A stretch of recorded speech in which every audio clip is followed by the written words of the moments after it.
Establish करने में बड़ा समय जाता है। आप 7-8 साल पहले अगर फॉरेन में पूछते किसी को गुड़ खाते हो, गुड़ समझते हो आप लोग? जैगरी गुड़, ये गुड़ आप खाते हो फॉरेन में? No no no, this is black, is it a sugar or sweet, ये बोलते थे। भाई खाते खाते बड़े हो गए, यहां तक पहुंचे, उन्हें बताना पड़ता, no no no, this is not fair, black colour, yellow colour, what is this, red colour, कोई नहीं जानता था।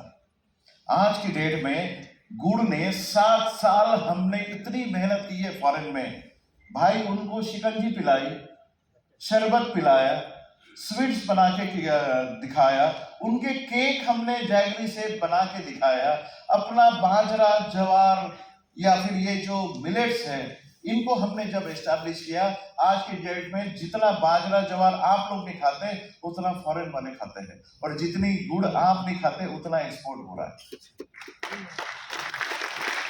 और कौन एक्सपोर्ट कर रहा है?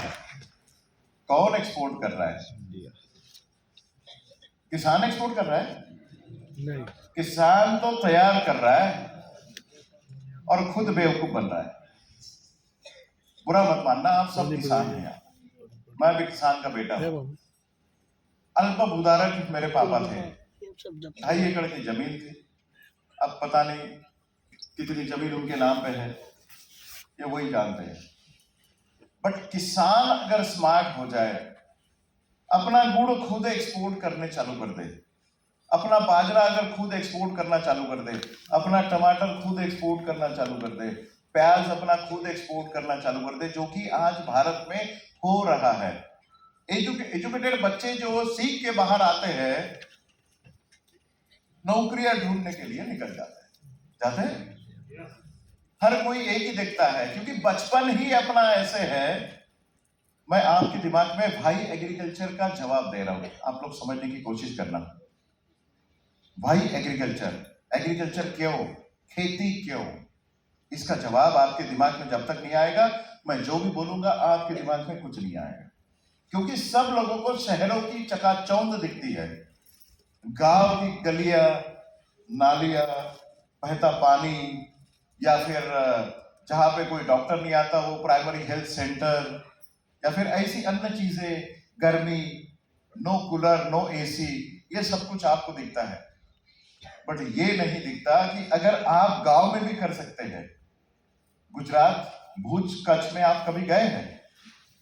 रण महोत्सव होता है वहां पे, रण में रहने का मौका कभी मिलना है तो रात में इतना ठंड हो जाता है कि बर्फ के ऊपर आप सोए हैं ऐसे आपको लगेगा, और दिन में आप तपती हुई तवे के ऊपर में पैर रख रहे, इतनी ज्यादा गर्म रेत होती है, वो मजा कुछ और होता है।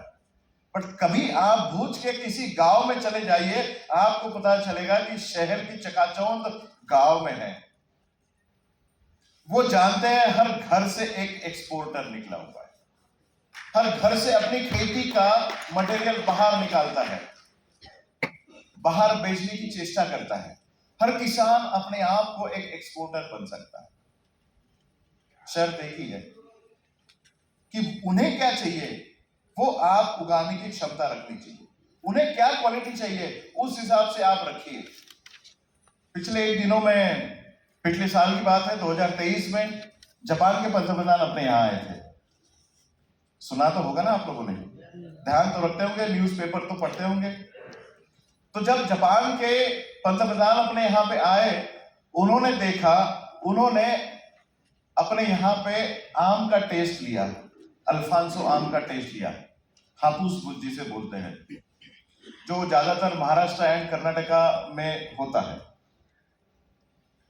वो टेस्ट लिया और उन्होंने फर्स्ट टाइम इतने सालों के बाद जापान में अपनी आम को एंट्री दी है, फर्स्ट टाइम। क्या होता था शुरुआत में, जब 70 के दशक में जब अपने आम यहां से जाते थे, आम के ऊपर में कीड़े, जो थ्रिप्स होता है ना, फूल कीड़े जिसे बोलते हैं, आम जब आपका पेटी खोला कि किसी आम के ऊपर में अरे ये कीड़ा है, रिजेक्टेड। उन्हें जो चाहिए, जो क्वालिटी चाहिए वो समझ लीजिए। ऑनलाइन सब कुछ है, तब समझ में नहीं आता था पब्लिक को कि कैसे मटेरियल तैयार करें, उन्हें क्या चाहिए, हम क्या दे सकते हैं। बट आज गूगल पे सब कुछ अवेलेबल है। तो एक एक एक्सपोर्टर यहां मध्य प्रदेश भारत का दिल है, भारत का सेंटर माना जाता है। तो दिल से जो बात निकलेगी, और हम आज हर किसान को एक्सपोर्टर बनाने आए हैं।